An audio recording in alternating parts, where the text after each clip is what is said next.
দোয়া কবুলের জন্য যে শর্তগুলো আছে, যে শর্তগুলো মেনে দোয়া করলে আল্লাহ সুবহানাহু ওয়া তাআলার কাছে দোয়া কবুল হবেই, এ ব্যাপারে একজন ইমানদার জোরালোভাবে বিশ্বাস রাখবে, দৃঢ়ভাবে আল্লাহ সুবহানাহু ওয়া তাআলার প্রতি তার আশা থাকবে, আকাঙ্ক্ষা থাকবে যে তিনি দোয়া কবুল করবেন। সেই শর্তগুলো কি, যেগুলো পূরণ হলে আল্লাহ সুবহানাহু ওয়া তাআলা দোয়া ফিরিয়ে দিবেন না। তার ভিতরে 1 নম্বরের শর্ত হলো তাওহীদ থাকা, দোয়াটা আল্লাহর কাছে নিবেদন করা। আল্লাহর কাছে দোয়া করার পাশাপাশি যদি আল্লাহর কোনো সৃষ্টির কাছেও আপনি প্রার্থনা করেন তাহলে শিরক হয়ে গেল। আল্লাহর এই দোয়াটাতে আপনি পার্টনার সাব্যস্ত করে ফেলে নিরঙ্কুশ আল্লাহর কাছে চাওয়ার বিষয়টা আপনি নিশ্চিত করতে পারলেন না। আমি বলেছেন উদউনি আস্তাজিব লাকুম, তোমরা আমার কাছে দোয়া করো। আল্লাহ বলেছেন তার কাছে দোয়া করতে, তাহলে তিনি দোয়া কবুল করবেন, অঙ্গীকার করেছেন, ওয়াদা করেছেন। ঠিক একইভাবে নবী করিম সাল্লাল্লাহু আলাইহি ওয়াসাল্লামের একটি প্রসিদ্ধ হাদিস আমরা জানি, তিনি তার একজন প্রিয় সাহাবীকে উপদেশ দিয়ে বলেছেন ওয়া ইযা সাআলতা ফাসআলিল্লাহ, যখন কিছু চাইবে তুমি, এই চাওয়াটা হবে কার কাছে? আল্লাহর কাছে। ওয়া ইযা ইসতাআনতা ফাসতাইন বিল্লাহ, যখন সাহায্য প্রার্থনা করবে সে সাহায্যও চাইবে তুমি আল্লাহর কাছে। অতএব আমি দোয়াতে আল্লাহকে ডেকে ডেকে বলবো হে আল্লাহ, হে রব, হে মাবুদ, এভাবে আল্লাহর কাছে আমরা সম্বোধন করে দোয়া করব। যদি আমরা কোনো খাজা বাবাকে ডেকে বলি হে খাজা বাবা, হে অমুক, হে তমুক, হে পীর সাহেব, হে জীবিত মৃত ব্যক্তি, হে অদৃশ্যের ক্ষমতার অধিকারী, এরকম কোনো কিছু, কোনো সৃষ্টির কাছে যদি আমরা দোয়া করি তাহলে সেটা হবে সরাসরি শিরক, এবং সেই দোয়া কবুল হওয়ার ন্যূনতম কোনো সম্ভাবনা থাকবে না। তাহলে দোয়া কবুলের জন্য সর্বপ্রথম শর্ত হলো আল্লাহর কাছে শুধু দোয়া করা, দোয়ার ক্ষেত্রে আল্লাহর সঙ্গে আর কাউকে পার্টনার সাব্যস্ত না করা। এখনো আমাদের এই সমাজে আধুনিকতার এই সময়ে এসে দ্বীনি আলোচনা, কোরআন হাদিসের কথা এতভাবে, এত মাধ্যমে, এত মিডিয়াতে আমাদের কাছে পৌঁছে, এরপরও দুঃখজনকভাবে দেখা যায় মানুষ তার সন্তানহীনতার কষ্ট ঘোচবার জন্য, ব্যবসা বাণিজ্যে তার ক্ষয়ক্ষতি, এটা থেকে তিনি কাটিয়ে ওঠার জন্য, তারপর তার পেশাগত অন্য কোনো সমস্যা, সংকট, বিবাহ হচ্ছে না, নানা রকমের সমস্যা থেকে উত্তরণের জন্য এখনো মানুষ বিভিন্ন মাজারে যায় এবং মাজারে গিয়ে তিনি প্রার্থনা করেন। দেশে তো দেশে, দেশের বাইরেও বিভিন্ন মাজারে যান এবং মানুষ মনে করেন যে সেই মাজারে গিয়ে দোয়া করলে সেটা কবুল হবে। অথচ সেই কবরে যিনি শায়িত আছেন সেই মানুষটাও আল্লাহর সৃষ্টি এবং তিনিও দোয়া করেছেন স্বয়ং আল্লাহর কাছে। ইসলামের সাথে অন্য সব ধর্মের একটা মৌলিক পার্থক্যের জায়গা এখানে, যে ইসলাম তাওহীদকে স্টাবলিশ করতে বলে, যেটা অন্য ধর্মে, ইহুদি খ্রিস্টানদের ধর্মে মূলত তাওহীদ থাকলেও তারা সেটাকে নানাভাবে নষ্ট করে শিরকে পর্যবসিত করে ফেলেছে, মিশিয়ে ফেলেছে। মুসলমানের বৈশিষ্ট্যই এটা যে মুসলমান এই ললাট, তার দুহাত, তার কপাল, তার অস্তিত্ব, এগুলো শুধুমাত্র বিনীত হবে, উপস্থাপিত হবে, সেজদায় অবনত হবে শুধুমাত্র আল্লাহ তাআলার কাছে, আর কারোর কাছে না। এমনকি কোন নবী রাসূলের কাছেও, নবী রাসূলগণ আমাদেরকে হেদায়েতের জন্য এসেছেন, তাদের ভালোবাসা আমাদের ঈমানের দাবি, কিন্তু তাই বলে তাদের কাছে কোনো প্রার্থনাও আমাদের করার কথা নয়। এই জন্য দোয়া কবুলের জন্য প্রধান শর্ত হলো নিরঙ্কুশ শুধু আল্লাহর কাছে চাওয়া এবং এই বিশ্বাস রাখা যে আল্লাহই একমাত্র সমাধান করতে পারেন। কোনো ভায়া, কোনো মিডিয়া, কোনো পীর, জীবিত মৃত কোনো ব্যক্তি, তিনি আল্লাহর কোনো এজেন্সি নেন নাই যে তার কাছে বললে তিনি আল্লাহর কাছ থেকে এটা পাইয়ে দিবেন। এটাই যদি হয় তাহলে হিন্দু ধর্মাবলম্বীদের বিশ্বাস আর আমাদের বিশ্বাসে কোনো পার্থক্য থাকবে না। তাহলে দোয়া কবুলের জন্য প্রথম শর্ত হলো আল্লাহর কাছে শুধু দোয়া করা এবং অন্য কারোর কাছে উপস্থাপন না করা। লৌকিক দোয়া অন্য কারোর কাছে করা যেতেই পারে, লৌকিক চাওয়া। লৌকিক চাওয়া কি?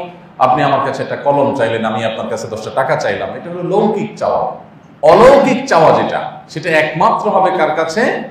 আল্লাহ সুবহানাহু ওয়া তাআলার কাছে। সেখানে আর কাউকে শরীক করার কোনো সুযোগ নেই। দোয়া কবুলের দ্বিতীয় শর্ত হলো হালাল উপার্জন থাকা। একটি প্রসিদ্ধ হাদিস আপনারা জানেন, নবী করিম সাল্লাল্লাহু আলাইহি ওয়াসাল্লাম বলেছেন, একটা লোক অনেক দূর থেকে ধুলোমলিন, এলোমেলো চুল, তার নানা রকমের অবসাদ এবং ক্লান্তির ছাপ আছে শরীরে, দেহে, এরকম অবস্থায় এসেছে মক্কায়। তার মানে আল্লাহর ঘরে হাজিরা দেওয়ার জন্য, হজ ওমরা করার জন্য অনেক কষ্ট করে বহু পথ পাড়ি দিয়ে এসেছে। এই লোকটা এত কষ্ট করে এত ত্যাগ করে আসার পর যখন বাইতুল্লাহর চারপাশে তওয়াফ করতে করতে দুহাত তুলে আল্লাহর কাছে তিনি দোয়া করতে থাকেন, তার দোয়ায় যে আন্তরিকতা সেটা পরিষ্কার, তিনি যে পরিশ্রম করে এসেছেন তার ত্যাগ সেটা পরিষ্কার, এবং দোয়া কবুলের মতো একটা জায়গায় দোয়া করছেন সেটাও দিনের আলোর মতো পরিষ্কার। নবী করিম সাল্লাল্লাহু আলাইহি ওয়াসাল্লাম বলেছেন, অবাক করা বিষয় হলো নবী রাসূল সাল্লাল্লাহু আলাইহি ওয়াসাল্লামের হাদিসের আলোকে বুঝতে পারি আমরা যে এই লোকের দোয়া কবুল হওয়ার কোনো সম্ভাবনাই নেই। কারণ একটাই, যে তিনি তার যে দেহ গঠন করেছেন, তার যে সম্পদ গড়ে তুলেছেন, তার যে পোশাক আশাক শরীরের, এগুলো হারাম দ্বারা গঠিত। অর্থাৎ হারাম উপার্জন দ্বারা তিনি যদি নিজেকে সমৃদ্ধ করে থাকেন এবং হারাম ভক্ষণ করে থাকেন, তাহলে সেক্ষেত্রে এই ব্যক্তির দোয়া যত কষ্ট করে দোয়া করুক, যত কায়মনোবাক্যে দোয়া করুক, দোয়া কবুলের যত গুরুত্বপূর্ণ স্থানে গিয়ে দোয়া করুক, কাবা ঘরের ভেতরে ঢুকে দোয়া করুক, তার দোয়া কবুল হবে না। আন্না ইস্তেজাব লিযালিক। এজন্য দোয়া কবুলের অত্যন্ত বড় এবং অন্যতম প্রধান একটা শর্ত হলো হালাল উপার্জন থাকা। আমরা অনেকেই উপার্জনের ক্ষেত্রে সততার ব্যাপারে আমরা দায়িত্বশীল নই, সচেতন নই, এবং আল্লাহ তাআলার কাছে আমরা দোয়া করেই যাচ্ছি দিব্যি, অথচ দোয়াগুলো কবুল হওয়ার সম্ভাবনা থাকছে না। এখন প্রশ্ন হতে পারে, যারা সারা জীবন ভুল পথে ছিলেন, হারাম উপার্জন করেছেন, তাহলে কি তাদের আর কোনো উপায় নেই? উত্তর হলো অবশ্যই আছে। আল্লাহ সুবহানাহু ওয়া তাআলা মৃত্যুর আগ পর্যন্ত আমাদেরকে সকল পাপ থেকে তওবার রাস্তা খোলা রেখেছেন। এমন কোনো পাপ, এমন কোনো অপরাধ পৃথিবীতে নেই যেই অপরাধ মানুষ করার পর আর ক্ষমার কোনো অপশন নেই, এরকম একটি পাপও নেই। সমস্ত অপরাধ মৃত্যুর আগ পর্যন্ত ক্ষমার সুযোগ সম্ভাবনা থাকে। অতএব মানুষের হক নষ্ট করেছি, আর্থিক অনিয়ম করেছি, দুর্নীতি করেছি, অপরাধ করেছি, অসঙ্গত উপায়ে অবৈধ হারাম উপায়ে অর্জন করেছি, এখন কাজ হলো তওবা করা। তওবা দুটি পার্ট, একটা হলো আল্লাহর কাছে ক্ষমা চাওয়া, আর আরেকটি পার্ট হলো যার হক নষ্ট করেছি তার কাছে পৌঁছে দেওয়ার ব্যবস্থা গ্রহণ। এই দুটি ব্যবস্থা গ্রহণ করার পর আশা করা যায় আল্লাহ তাআলা কবুল করবেন দোয়া, এবং আগেরগুলো আল্লাহ তাআলা মাফ করবেন। দোয়া কবুলের দ্বিতীয় শর্ত তাহলে হালাল উপার্জন থাকা। 3 নম্বর হলো আল্লাহর প্রশংসা এবং নবী সাল্লাল্লাহু আলাইহি ওয়াসাল্লামের প্রতি দুরূদ প্রেরণ করা। দোয়ার আদব হলো আমরা দোয়া শুরু করব আল্লাহর প্রশংসা দিয়ে, আল্লাহর গুণকীর্তন করে, আল্লাহর গুণগান গেয়ে, আলহামদুলিল্লাহ রাব্বিল আলামিন আর রহমানির রহিম, এগুলো আল্লাহর প্রশংসা। আমরা নিজের ভাষায় আল্লাহর প্রশংসা করতে পারি, আরবিতেই করতে হবে জরুরি না। আমি আল্লাহর যে সমস্ত অবদান আমি ভোগ করছি, আল্লাহর যে সমস্ত নেয়ামত আমার প্রতি আছে, সেগুলো আমি স্বীকার করব। এরপর নবী সাল্লাল্লাহু আলাইহি ওয়াসাল্লামের প্রতি দুরূদ প্রেরণ করব। হে আল্লাহ, আপনি আপনার রাসূলের প্রতি সালাত সালাম রহমত নাজিল করেন, কারণ তিনি আমাদেরকে হেদায়েতের পথ দেখিয়েছেন। তিনি না হলে আমরা আপনার কাছে চাওয়ার পথই জানতাম না। তার জন্য সালাত সালাম পেশ করা দোয়ার শুরুতে, এবং যা কিছু চাওয়া হয় এর শেষে আবার আল্লাহর প্রশংসা এবং নবীর প্রতি দুরূদ। তাহলে শুরুতে আল্লাহর প্রশংসা এবং সালাত সালাম, এবং শেষে আবার আল্লাহর প্রশংসা এবং নবীর প্রতি দোয়া বা দুরূদ, এটা করে তারপর দোয়ার ফিনিশিং হবে। নবী করিম সাল্লাল্লাহু আলাইহি ওয়াসাল্লাম থেকে একাধিক হাদিস বর্ণিত হয়েছে। তিরমিজির একটা হাদিস থেকে আমরা জানি, তিনি বলেছেন যে কোন দোয়া যখন আল্লাহর কাছে মানুষ পেশ করে, যত ভালো দোয়াই হোক না কেন, সেই দোয়ায় যদি নবীর প্রতি দুরূদ না থাকে, তাহলে সেই দোয়াটা আসমান এবং জমিনের মধ্যে ঝুলন্ত থাকে, তার মানে কবুল হয় না। অন্য আরেকটা হাদিসে আসছে, নবী রাসূলুল্লাহ সাল্লাল্লাহু আলাইহি ওয়াসাল্লাম বলেছেন যে সমস্ত দোয়াই এটা আবৃত থাকে, এটা উন্মুক্ত হয় না, উন্মোচন হয় না, আল্লাহর কাছে পৌঁছে না, যতক্ষণ পর্যন্ত সেখানে নবী সাল্লাল্লাহু আলাইহি ওয়াসাল্লামের প্রতি দুরূদ যুক্ত না হয়। এই জন্য দোয়ার শুরুতে শেষে নবী রাসূলুল্লাহ সাল্লাল্লাহু আলাইহি ওয়াসাল্লামের প্রতি দুরূদ প্রেরণ করলে আমাদের দোয়া কবুল হওয়ার সম্ভাবনা তৈরি হবে। তাহলে তৃতীয়ত শর্ত হলো দোয়ার শুরুতে এবং শেষে আল্লাহর প্রশংসা এবং নবীর প্রতি দুরূদ থাকা। 4 নম্বর শর্ত হলো হালাল জিনিসের জন্য দোয়া করা, কোনো হারাম বিষয়ে দোয়া না করা। নবী করিম সাল্লাল্লাহু আলাইহি ওয়াসাল্লাম বলেছেন, যতক্ষণ পর্যন্ত মানুষ আল্লাহর কাছে হালাল জিনিস চায়, হারাম কিছু না চায়, আত্মীয়তার বন্ধন ছিন্ন করার দোয়া না চায়। অনেকে আমরা মনের কষ্টে বদদোয়া করি, খারাপ দোয়া করি, আল্লাহ যেন আমার এই ভাইয়ের চেহারা আমি না দেখতে হয় কোনোদিন, আল্লাহ আমি আর ওর সাথে কোনো কথা বলতে চাই না, আমার সামনে যেন না আসে। তো এগুলো হলো আত্মীয়তার সম্পর্ক ছিন্ন করার দোয়া, অথবা কোনো অবৈধ দোয়া। অনেক যুবক আছে যে হারাম সম্পর্ক, হারাম রিলেশন করেছে, জেনার সম্পর্কের সাথে জড়িত আছে, দোয়া করার জন্য মরিয়া হয়ে থাকে, কতভাবে দোয়া করা যায়, কিভাবে তার এই লক্ষ্য পূরণ হতে পারে সেজন্য সে দোয়া করে। তো এই দোয়া আল্লাহ সুবহানাহু ওয়া তাআলার কাছে কবুল হওয়ার সম্ভাবনা একেবারে ক্ষীণ। বরং এই হারাম জিনিসের দোয়া করার মাধ্যমে আরেকটা অপরাধ তিনি করলেন। আপনি ব্যাপারটা এমন হলো যে আমার কাছে আপনি আবেদন করলেন, ভাই আপনি যদি মনে কিছু না করেন আমি একটু আপনাকে একটা ঘুষি দিতে চাই। ব্যাপারটা কেমন হবে? আপনি আমাকে বললেন, ভাই আপনাকে আমি একটা চড় দিতে চাই, আমার খুব ইচ্ছা হচ্ছে, যদি আপনি if you permit me, sorry, যদি আমাকে একটু অনুমতি দিতেন, আমার তো মন চাইছে। ব্যাপারটা কেমন হবে? আপনার এই চাওয়া পূরণ হওয়া তো দূরের কথা, এই চাওয়ার কারণে আপনি যে অভদ্রতা দেখিয়েছেন, আপনি যে স্পর্ধা দেখিয়েছেন, সেজন্য আপনি আরো রোষানলে পড়বেন। এটাই তো স্বাভাবিক। তো আল্লাহর কাছে আপনি দোয়া করতেছেন, আল্লাহ আমি একটা হারাম সম্পর্ক করছি, অবৈধ সম্পর্ক করছি, আল্লাহ আমি যেন সাকসেস হই। ব্যাপারটা কেমন হবে? তো এই জন্য হারাম জিনিসের দোয়া এটা আল্লাহর কাছে কবুল হয় না। দোয়া করতে হলে কবুল হওয়ার ক্ষেত্রে দেখতে হয় যে আমি যে দোয়া করছি সেটা হালাল কিনা এবং বৈধ কিনা, কোনো অন্যায় কাজের দোয়া কিনা। কোনো অন্যায় কাজের দোয়া আল্লাহ তাআলার কাছে করলে সেটা কবুল হবে না। 5 নম্বর হলো যে আমরা যখন দোয়া করবো আল্লাহ তাআলার কাছে, তখন সেটা হবে অন্তর যেন দোয়ায় মনোযোগী থাকে। সেভাবে আমাদের অন্তর যেন অন্যদিকে না থাকে, অন্য মনস্ক না থাকে।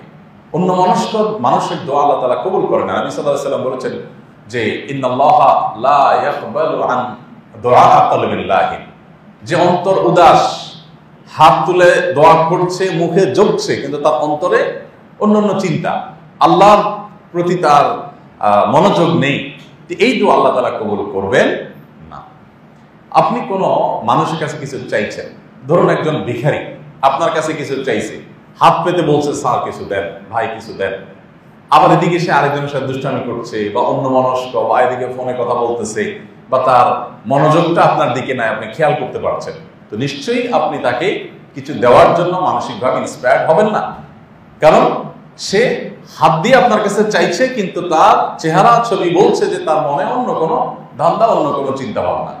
যখন সর্বান্তঃকরণে মনোযোগের সাথে পরিপূর্ণ মনোযোগ নিয়ে আপনার কাছে চাইবে, তার চেহারার চাহনি, তার চোখের চাহনি, তার হাত, তার পুরো বডি, তার পুরো শরীর দেখে বোঝা যাবে যে সে একেবারে সামগ্রিকভাবে সে আপনার কাছে চাইছে, মনে প্রাণে চাইছে যেটাকে বলে, সেখানে মনোযোগের কোনো ঘাটতি নেই। তখন আপনি তাকে দেওয়ার জন্য প্রস্তুত হতে পারেন। ঠিক একইভাবে আল্লাহর কাছে আমরা অনেকে দোয়া করি, জাস্ট দোয়া জপি মুখ দিয়ে, কি বলি সেটা তো বুঝিও না, আবার অন্য মনস্ক, শরীর চুলকাচ্ছি, অন্য চিন্তা করছি, দোয়া করতে করতে শুধু মুখে বলছি, এটা দোয়া কবুল হওয়ার কোনো লক্ষণ না। কারণ দোয়া কবুল হওয়ার জন্য এটা জরুরি যে আমাদের অন্তর আল্লাহর দিকে রুজু থাকবে এবং পরিপূর্ণ মনোযোগ নিয়ে আমরা বিনয়ের সাথে দোয়া করব। দোয়া কবুলের জন্য 6 নম্বরের শর্ত হলো দোয়া যে কবুল হবে সেই ইয়াকিন করা, দৃঢ়তার সাথে বিশ্বাস করা যে ইনশাআল্লাহ দোয়া কবুল হবে। আমরা অনেকে মনে করি যে আমাদের দোয়া কি আর কবুল হবে, আমি গুনাহগার মানুষ, আমার দোয়া কি কবুল হবে? এরকম দোদল্যমানা মানুষের দোয়া আল্লাহ তাআলা কবুল করেন না। আপনার দৃঢ় বিশ্বাস থাকবে যে আমি দোয়ার শর্তগুলো যেহেতু পূরণ করেছি, হাদিসের ভাষ্য মোতাবেক আমার দোয়া ফিরিয়ে দেওয়া হবে না। নবী করিম সাল্লাল্লাহু আলাইহি ওয়াসাল্লাম বহু হাদিসে আমাদেরকে নিশ্চিত করেছেন যে বান্দা যখন দুহাত আল্লাহর কাছে তোলে, শর্ত পূরণ করে সে দোয়া করে, তো আল্লাহ সুবহানাহু ওয়া তাআলা তার হাতকে ফিরিয়ে দিতে লজ্জা বোধ করেন। আল্লাহ ফিরিয়ে দেন না, খালি হাতে ফিরিয়ে দেন না। আপনার দোয়া আপনাকে লাভবান করবেই, লুজার হওয়ার কোনো সম্ভাবনা নাই, ক্ষতিগ্রস্ত হওয়ার কোনো সম্ভাবনা নাই। আপনি দোয়া করতে থাকেন, দোয়া আপনার কবুল হবেই হবে। আপনি হয়তো বলতে পারেন যে দোয়া তো অনেক সময় কবুল হয় না, তো সে উত্তরে আমরা আসছি যে কবুল হয় না যে আমরা মানে খোলা চোখে দেখি, সেটার আসলে ব্যাখ্যাটা কি? যেহেতু নবী সাল্লাল্লাহু আলাইহি ওয়াসাল্লামের ওয়াদা রয়েছে, কোরআনের ওয়াদা রয়েছে, বিধায় আমাদের উচিত হবে দৃঢ় বিশ্বাস নিয়ে আল্লাহর কাছে দোয়া করা। নবী করিম সাল্লাল্লাহু আলাইহি ওয়াসাল্লামের একাধিক হাদিস থেকে আমরা এই বিষয়ে নির্দেশনা পাই। যেমন একটা হাদিস আমরা জানি যে নবী রাসূলুল্লাহ সাল্লাল্লাহু আলাইহি ওয়াসাল্লাম বলেছেন যে উদউল্লাহ ওয়া আনতুম মুকিনুনা বিল ইজাবা, তোমরা আল্লাহর কাছে দোয়া করবে এরকম মানসিকতা নিয়ে যে তোমার মনের মধ্যে দৃঢ় বিশ্বাস থাকবে যে আল্লাহ আমার দোয়া কবুল করবেনই করবেন। শয়তান আমাদের মনের ভিতরে একটা ওয়াসওয়াসা ঢোকায়, সেটা হলো যে আমরা এত পাপিষ্ট মানুষ, এত খারাপ মানুষ, আমি কত গুনাহ পাপাচার করি, আমার দোয়া কি আল্লাহ কবুল করবেন? আমি এক্ষেত্রে সবসময় একটা কথা বলি, সেটা হলো আপনারা সবাই জানেন আদম আলাইহিস সালামকে সৃষ্টি করার পর যখন আল্লাহ তাআলা উপস্থিত ফেরেশতাদেরকে নির্দেশ করেছেন সিজদার জন্য তার সম্মানে, এবং সেখানে ইবলিসও শামিল ছিল এই নির্দেশের মধ্যে, তখন ইবলিস সিজদা করেনি। আল্লাহর সামনে সরাসরি আল্লাহর নির্দেশকে লঙ্ঘন করা, এটা কত বড় অধ্যত্বের ব্যাপার। আপনার সামনে আপনার একজন কর্মচারী চোখের সামনে সরাসরি নির্দেশকে লঙ্ঘন করলে আপনার মেজাজ কতটা খারাপ হবে। আল্লাহর সামনে সরাসরি আল্লাহর নির্দেশকে লঙ্ঘন করেছে এবং অহমিকা প্রদর্শন করেছে, ভয়ঙ্কর ব্যাপার। এইরকম পরিস্থিতিতে শয়তান কিন্তু আল্লাহর কাছে একটা দোয়া করছে। কি দোয়া করছে? শয়তান আল্লাহ সুবহানাহু ওয়া তাআলার কাছে বলেছে যে আল্লাহ রব্বি ফানজিরনি ইলা ইয়াউমি ইউবআসুন। এই যে আনজিরনি ইলা ইয়াউমি ইউবআসুন, আমাকে কিয়ামত পর্যন্ত সুযোগ দেন, হায়াত যেন পাই, আমি যেন না মরি, শয়তান যেন করতে পারি। যেহেতু আদমের কারণে আমি বিতাড়িত হলাম জান্নাত থেকে, অতএব আমার এই আদমের সর্বশেষ সদস্য, আদমের সর্বশেষ সন্তান পৃথিবীতে যে থাকবে তাকেও বিপদগামী করার চেষ্টা যেন করতে পারি, আমাকে এই হায়াতটা দিতে হবে। আল্লাহর কাছে এটা চাইছে। কখন? আল্লাহর রাগান্বিত অবস্থায়, আল্লাহর অবাধ্যতা মাত্র করে সেরেছে, ওই মুহূর্তে দোয়া করেছে। আবার দোয়া করেছে কি? ইবলিসে।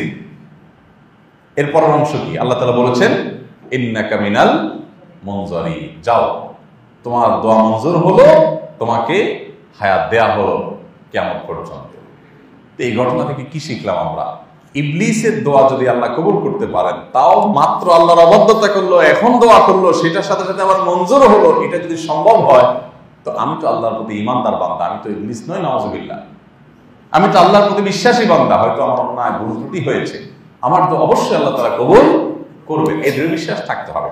সর্বশেষ এবং 7 নম্বর শর্ত হলো দোয়া কবুলের জন্য যে আমরা যখন দোয়া করবো আল্লাহ সুবহানাহু ওয়া তাআলার কাছে, তখন সে দোয়া হবে বিনয়ের সাথে এবং সীমালঙ্ঘন ছাড়া। সীমালঙ্ঘন ছাড়া বলতে চিৎকার চেঁচামেচি দৃষ্টিকটু পর্যায়ে দোয়া নয়, বরং চুপিসারে দোয়া, আল্লাহ তাআলার কাছে আস্তে আস্তে কথা বলা। হ্যাঁ, আপনি যখন বৃষ্টি প্রার্থনার নামাজ পড়বেন তখন নবী রাসূলুল্লাহ সুন্নাত হলো অনেক উঁচু করে হাত তোলা। হ্যাঁ, এর বাইরে সাধারণত দুহাত তুলে আল্লাহ তাআলার কাছে আপনি চুপিসারে কথা বলবেন।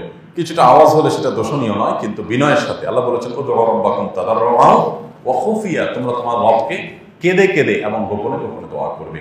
ইন্নাহু লা ইউহিব্বুল মুতাদিন, কারণ আল্লাহ তাআলা সীমালঙ্ঘনকারীকে পছন্দ করেন না। তাহলে এই শর্তগুলো যদি আমরা মেনে আল্লাহ তাআলার কাছে দোয়া করতে পারি, ইনশাআল্লাহ সে দোয়া আল্লাহ তাআলা ফিরিয়ে দিবেন। আবার এক নজরে বলছি, 1 নম্বর হলো আল্লাহর প্রতি তাওহীদ, এ বিশ্বাসী হওয়া, দোয়া শুধু আল্লাহর কাছেই করা, অন্য কোনো মানুষকে, জীবিত মৃত মানুষকে দোয়ার জন্য সম্বোধন না করা, শুধুমাত্র আল্লাহর কাছেই দোয়া নিবেদন করা। 1। দ্বিতীয়ত হলো হালাল উপার্জন করা, হারাম বক্ষণকারী ব্যক্তির দোয়া কবুল হয় না। তৃতীয়ত হলো দোয়ার শুরুতে এবং শেষে আল্লাহর প্রশংসা এবং নবীর দরুদ থাকা। চতুর্থ হলো আল্লাহর কাছে কোনো অবৈধ হারাম অন্যায় জিনিস না চাওয়া, সেক্ষেত্রে দোয়া কবুল হওয়ার সম্ভাবনা থাকবে। আর 5 নম্বর হলো আমরা যখন দোয়া করব তখন পরিপূর্ণ মনোযোগ আল্লাহর প্রতি থাকবে, অন্য মনস্ক হয়ে দোয়া করলে সে দোয়া কবুল হবে না। এবং 6 নম্বর হলো দোয়া করছি, এই দোয়া আল্লাহ কবুল করবেন, সে বিশ্বাস দৃঢ়ভাবে আল্লাহর প্রতি রাখা। এবং সর্বশেষ 6 নম্বর হলো কেঁদে কেঁদে বিনয়ের সাথে, বিনয় অবনত হয়ে এবং চুপির সাথে আল্লাহ তাআলার কাছে দোয়া করা। এই 7টি বিষয় লক্ষ্য করলে ইনশাআল্লাহ আল্লাহ তাআলা আমাদেরকে দোয়া ফিরিয়ে দিবেন না। এরপরে সর্বশেষ পয়েন্ট হলো যেটা বলছিলাম, যে আমরা অনেক সময় সব শর্ত পূরণ করে দোয়া করি, তারপরে দোয়া কবুল হয় না। এর কারণ কি? এর উত্তর হলো যে দোয়া কবুলের 3টি স্তর আছে। নবী করিম সাল্লাল্লাহু আলাইহি ওয়াসাল্লাম বলেছেন, কখনো কখনো মানুষ যা চায় তৎক্ষণাৎ তা দিয়ে দেওয়া হয়, এটা হলো একটা অপশন। দোয়া কবুলের আরেকটা ফরম্যাট হলো মানুষ চেয়েছে আল্লাহর কাছে একটা জিনিস দুনিয়াতে, আল্লাহ সেটা দিল না। একজনের সন্তান হয় না, এত দোয়া করে, এতভাবে দোয়া করে, মক্কা যায়, মদিনা যায়, নামাজের পরে ভোর রাতে তাহাজ্জুদে বিভিন্নভাবে, বাট দোয়া কবুল হচ্ছে না। তো আল্লাহ রাব্বুল আলামিন এই ব্যক্তিকে এই কাঙ্ক্ষিত জিনিসটা না দিয়ে তার জন্য আখিরাতে বিনিময় রেখে দিবেন, এবং সেই বিনিময় যখন পাবে সে, তখন তার কাছে মনে হবে যে আমার দুনিয়াতে আরো যে দোয়াগুলো কবুল হয়েছে সেগুলো যদি কবুল না হতো এটা আমার জন্য বেস্ট হতো, কারণ সেই চাওয়া পূরণ হওয়াটা সীমিত সময়ের জন্য, আর এটা অনন্তকালের জন্য হতো। কখনো কখনো আল্লাহ তাআলা বান্দার জন্য দোয়ার কাঙ্ক্ষিত বিষয় না দিয়ে তার চেয়ে বেটার জিনিস রেখে দেন। আর দোয়া কবুলের আরেকটা উপায় হলো আল্লাহ দোয়া কবুল করেন, কিন্তু সেটার প্রক্রিয়া হলো যা চেয়েছে তা না দিয়ে তার কোনো অকল্যাণ থাকে তাকে রক্ষা করেন। দেখুন, আমাদের জীবনে বহু বিপদ আসে, যে বিপদ থেকে বাঁচার জন্য আমরা আল্লাহর কাছে অ্যাপ্লিকেশন করি নাই। হয় না অনেক সময় যে একদম চোখের পাশ দিয়ে একটা কিছু চলে গেছে, আর 2 ইঞ্চি এদিকে আসলে আমার চোখটা শেষ হয়ে যেত, গাড়িটা মাত্র 1 হাত দূর দিয়ে চলে গেছে, আর অল্পের জন্য আমি নিচে পিষ্ট হয়ে যাই না, হয় না এরকম? আমি কি আল্লাহর কাছে দোয়া করছি, আল্লাহ ওই যে গাড়িটা আসতেছে আমি যেটা নিচে না পড়ি? দোয়া তো করি নাই।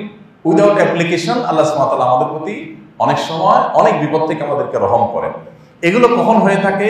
অনেক দোয়া আমি করেছি, আল্লাহর কাছে আমি চেয়েছি আল্লাহ এই জিনিসটা দেন, হয়তো আমার এর চাইতে বড় বিপদ আসছে, আমি জানি না, তো আল্লাহ তাআলা আমার এই দোয়াটা কবুল না করে ওইটা থেকে অনেক সময় হেফাজত করেন। খোলাসা কথা হলো, বান্দার দোয়া এটা কখনো তার জন্য ক্ষতির কোনো কারণ হওয়ার কোনো সম্ভাবনা নাই। দোয়া তার কল্যাণই কল্যাণ বয়ে আনে। কিছুই যদি না হয়, শুধু দোয়া করাটাই ইটসেলফ একটা ইবাদত, দোয়া করাটাই একটা সত্যাগতভাবে একটা ইবাদত। এই জন্য দোয়া করতে আমাদের কখনো কার্পণ্য করা উচিত নয়। নবী করিম সাল্লাল্লাহু আলাইহি ওয়াসাল্লাম বলেছেন, বান্দা দোয়া আল্লাহ কবুল করে যতক্ষণ পর্যন্ত সে তাড়াহুড়ো না করে। সাহাবীরা জিজ্ঞেস করেন, তাড়াহুড়ো কি? নবীজি বলেছেন, তাড়াহুড়ো হলো দোয়া করার পর কবুল হচ্ছে না কেন, কবুল হচ্ছে না কেন, এই জন্য অস্থির হয়ে যায়, ব্যাকুল হয়ে যায় এবং একটা পর্যায়ে সে দোয়া ছেড়ে দেয়, না অনেক করছি হলো না। এই জন্য আমাদের কাজ হলো দোয়া অব্যাহতভাবে করতে থাকা। আমার কাঙ্ক্ষিত জিনিস আজ হোক, দুদিন পরে হোক, হয়তো আমি পাবো, হয়তো আমি যা চাচ্ছি তার চেয়ে গুরুত্বপূর্ণ বিষয় আমার চাওয়া আছে। আমরা তো আসলে ত্রিকালদর্শী না, আমরা তো ভবিষ্যৎ জানি না। আমরা আমাদের চোখের সামনে দেখছি এই মুহূর্তে আমার চাকরিটা দরকার, এই মুহূর্তে বাচ্চাটা হওয়া দরকার, এই মুহূর্তে ব্যবসা উন্নতি দরকার, এই মুহূর্তে ওই বিপদ থেকে উদ্ধার হওয়া দরকার। যেটুকু আমার খোলা চোখে দেখি সেটুকু আল্লাহর কাছে চাই। আমার জানার বাইরে, আমার দৃষ্টির সীমার বাইরে আমার অনেক বিষয় আছে যেগুলো আমি জানি না। যদি জানতাম তাহলে সেগুলোকে আরো বেশি প্রায়োরিটি দিয়ে আল্লাহর কাছে চাইতাম। সেজন্য আমার চাওয়া আমি পেশ করব, আল্লাহ সুবহানাহু ওয়া তাআলা আমার দোয়ার কারণে যা প্রয়োজন সেটাই আমার জন্য দিবেন। এই জন্য ভাইরা, দোয়া করতে কখনো কার্পণ্য, কখনো অলসতা, কখনো অবসাদ যেন আমাদের না আসে, এটাকে অনবরত করতে থাকা উচিত। বাংলাদেশের প্রেক্ষিতে আমরা ম্যাক্সিমাম মানুষ দোয়ার সমস্ত কন্ট্রাক্টারই এটা আমরা হুজুরদের হাতে তুলে দিই, এবং আমাদের ছেলে হয়েছে, ছেলে হওয়ার আগে মুসলমানি, তারপর বিল্ডিং করব, ফ্ল্যাটে উঠবো, হ্যাঁ, বাবা মা মারা গেছে তাদের জন্য দোয়া করব, নতুন গাড়ি কিনেছি, যত আইটেম আছে দোয়ার, সমস্ত আইটেমগুলো আমরা হুজুরদের কাছে এনে হাজির করি বলে হুজুর একটু দোয়া করে দিয়ে। তো এতে হুজুরদেরও লাভ, কারণ আপনারা দুনিয়াবি দোয়া করলে একটু পয়সা করে দিবেন, হাদিয়া তোফা দিবেন, হ্যাঁ, একটু তবারক মিষ্টি দিবেন, খাওয়ান দাওয়ান হবে, ভালোই আয় রোজগার হবে। আর আপনারা চিন্তা করেন যে আমি গুনাহগার মানুষ, আমার দোয়া কবুল হয় না হয়, আল্লাহ তাআলার কাছে যে সুন্দর করে হুজুর বলতে পারে, আমি তো এত সুন্দর করে বলতে পারি না। এই কারণে আমরা অনেকে দোয়া করি না, এটা ভুল। আল্লাহ তাআলার কাছে কোনো মায়ের প্যাচের কথা দোয়া কবুলের জন্য, এই যে আপনারা 7টা শর্ত শুনলেন, একটা শর্ত কি এরকম দেখেছেন যে হাদিসে কোরআনে কোথাও বলা হয়েছে যে আল্লাহর কাছে সাজিয়ে গুছিয়ে না বলতে পারলে কিন্তু আল্লাহ কবুল করবেন না? এমন কোনো কথা শুনছেন কোনোদিন? দুনিয়ার মানুষের কাছে এগুলো হতে পারে, আল্লাহ তাআলার কাছে এগুলো নাই। একজন মানুষ বোবা, তার বাকশক্তিই নেই, তার দোয়া আল্লাহ তাআলা কবুল করবেন, শুধু মনের আকুতিটাই দোয়া। দোয়ার মূল জিনিসটা হলো মনের আকুতিটা। আপনি মুখে খুব মায়ের প্যাচের ভাষা দিয়ে, খুব সাহিত্যপূর্ণ ভাষা দিয়ে, অলঙ্কারপূর্ণ ভাষা দিয়ে, চমৎকার শুদ্ধ ভাষায় আপনি কথা বললেন, এটা দোয়া কবুলের জন্য কোনো শর্ত নয়। শয়তান আপনাকে দোয়া থেকে দূরে সরিয়ে রাখছে এবং দোয়াগুলো সব হুজুর নির্ভর করে ফেলছে, শয়তান আপনাকে মাহরুম ও বঞ্চিত করছে। এই জন্য আল্লাহ তাআলার কাছে আমরা যখনই সুযোগ পাবো দোয়া করব। দোয়ার জন্য ওযুরও প্রয়োজন হয় না, বিনা ওযুতে দোয়া করা যায়। কেন? কারণ দোয়া এমন একটা বিষয় যে প্রতি পদে পদে করার দরকার হবে, এই জন্য ওযুর শর্ত দেওয়া হয় না। ওযুর শর্ত দিলে তো আপনি সবসময় করতে পারতেন না, আল্লাহ তাআলা এটাকে ওপেন করে রেখেছেন যাতে সবসময় আপনি করতে পারেন। নবী করিম সাল্লাল্লাহু আলাইহি ওয়াসাল্লাম বলেছেন, এমন কি কারোর জুতার ফিতাটা ছিঁড়ে গেছে, সামান্য সমস্যা, নিজে নিজে ঠিক করে ফেলা যেতে পারে, এই জিনিসটাও যেন সে আল্লাহর কাছে চেয়ে নেয় এবং এটাকেও মনে করে আল্লাহ এই ছোট ক্ষুদ্র বিপদে আমি আপনার সাহায্য চাই। এর নাম হলো বন্দেগী, এর নাম হলো দাসত্ব, এর নাম হলো আল্লাহর প্রতি মনোনিবেশ করা। প্রিয় নবী সাল্লাল্লাহু আলাইহি ওয়াসাল্লামের পুরো জীবনে যদি আপনি স্টাডি করেন দেখবেন যে ঘুম থেকে উঠা থেকে নিয়ে আবার ঘুমানো পর্যন্ত প্রতিটি পদক্ষেপে দোয়া। আপনি মিলিয়ে দেখেন, ঘুম থেকে উঠছেন সাথে সাথে দোয়া, আলহামদুলিল্লাহিল্লাযী আহয়ানা বা'দা মা আমাতানা ওয়া ইলাইহিন নুশুর, আছে না নাই? এরপর আপনি ওয়াশরুমে যাচ্ছেন, ঢোকার আগে দোয়া, ওয়াশরুম থেকে সেরে বেরিয়ে আসছেন দোয়া, ওযু শুরু করছেন বিসমিল্লাহ দোয়া, ওযু শেষে আবার দোয়া, আপনি আবার বাসা থেকে বের হচ্ছেন, মসজিদের দিকে যাচ্ছেন, বিসমিল্লাহি তাওয়াক্কালতু আলাল্লাহ, আপনি দোয়া পড়ে বের হচ্ছেন। আবার মসজিদে আসতে আসতে একটা দোয়া আছে, মসজিদে ঢোকার সময় আলাদা দোয়া আছে, মসজিদে ঢোকার পর নামাজ পড়তে সেটা তো ইটসেলফ দোয়া। এরপরে মসজিদ থেকে বের হচ্ছেন, আল্লাহুম্মা ইন্নী আসআলুকা মিন ফাদলিকা, আবার দোয়া। আপনি দোকান খুলছেন বিসমিল্লাহ বলে, দোয়া। আপনি বাজারে যাচ্ছেন, সেখানে আলাদা দোয়া। এমনকি আপনি খাবার গ্রহণ করছেন দোয়া, খাবার শেষ করছেন দোয়া, ঘুমের শুরুতে আবার দোয়া, বিছানা যাচ্ছেন সেখানে আবার দোয়া, পুরো জীবনটা দোয়াময়। ভাইরা আমার, দোয়াকে যদি আমরা বুঝে বুঝে নিবেদন করতে পারতাম তো দোয়াকে এনজয় করতাম, দোয়া আমাদের কাছে বোঝা হতো না, মজা হতো। আমি সবসময় বলার চেষ্টা করি, ইবাদত হয় মজা পেয়ে করবেন আর না হলে বোঝা মনে করবেন। ইবাদতে হয় মজা হবে না বোঝা হবে, দুইটার একটা, হয় মজা হবে আর না হয় বোঝা হবে। বোঝা মানে আল্লাহ ফরজ করছেন তাই করতে হয় করলাম, এটা হলো বোঝা। আর মজা হলো যে আমি এটার অন্তর্নিহিত বিষয়গুলোকে, নিগড় দিকগুলোকে উপলব্ধি করব, ফিল করার চেষ্টা করব। আল্লাহ সুবহানাহু ওয়া তাআলা আমাদের সবাইকে বেশি বেশি আল্লাহর কাছে দোয়া নিবেদন করার তৌফিক দান করুন। একান্তে আল্লাহর কাছে দুই হাত তুলে আল্লাহর প্রশংসা করে দুরূদ শরীফ পড়ে, দুরূদ শরীফ নামাজে যেটা পড়েন এটাই পড়েন, এরপরে আপনি নিজের ভাষায় চাইতে থাকেন। এমনকি আরবিতে দোয়া আপনি জানেন না, কোনো অসুবিধা নেই, আপনি নিজের ভাষায় আল্লাহর কাছে চাইতে থাকেন। আল্লাহ আমার নিজের মুক্তি, জাহান্নাম থেকে মুক্তি চাই, বাবা মার জন্য, সন্তানের জন্য, ফ্যামিলির জন্য, দেশের জন্য, গোটা বিশ্বের জন্য আমরা আল্লাহর কাছে দোয়া করবো, কোনো প্রকার হেজিটেশন যেন না হয়। সারা জীবন শুধু, অনেকে বলে হুজুরের সাথে দোয়া করি শেখার জন্য। হুজুরের সাথে কত বছর শিখবেন? সেই ছোটবেলা থেকে শুরু করছেন, হুজুর হাত তোলে আপনিও হাত তোলেন, হুজুর হাত নামান আপনিও হাত নামান, হুজুরের সাথে তুলছেন ভালো কথা। হুজুরের হয়তো আজকে আল্লাহর কাছে চারটা জিনিস চাওয়া দরকার, চাইছেন, হুজুরের দোয়ার অবসর শেষ, হুজুর হাত নামায় বলছেন। আপনার হয়তো আজকে একটু পেটে ব্যথা আছে, আরেকটা এডিশনাল দোয়া আছে, আপনি সেটা করতেছেন না। এমনকি আমাদের সমাজে দেখবেন যে হুজুরের সাথে দোয়া করার পর হুজুর হাত নামায় ফেলছেন, কেউ যদি তারপরও আরো দোয়া করে, তার আরো আল্লাহর কাছে চাওয়া আছে, তখন আশপাশ থেকে মানুষ এরকম গুতা মারে। এটা মানে কি? আরে হুজুর নামায় ফেলছে, তুমি কি করতেছো এখন? আছে না নাই? তো এটা দোয়ার মর্ম না বোঝার কারণে, আরে ভাই হুজুরের আজকে এই পর্যন্তই দরকার, উনি শেষ করছেন, গুড, আমার আরো দরকার আল্লাহর কাছে, আমি আরো চাইবো, সমস্যাটা কোথায়? আবার অনেক সময় দেখা যায় আমি জিকির আজকার করতেছি, আমি দোয়া করবো আস্তে আস্তে, আমার মতো আমি দোয়া করবো, কিন্তু না, সেখানেও খোঁচাখুচি শুরু, আরে এখন বসে আছেন কেন, হাত তোলেন। তো এই দোয়াটা এটা ট্র্যাডিশনাল কিছু না, দোয়াটা হলো ভেতরের আকুতি প্রকাশ করার নাম, সেটা বিভিন্ন সময় আমরা করার চেষ্টা করবো। আল্লাহ তাআলা আমাদের সবাইকে আমলের তৌফিক দান করুন। জাযাকুমুল্লাহ খাইর। আস-সুন্নাহ ফাউন্ডেশন, উম্মার স্বার্থে সুন্নাহর সাথে।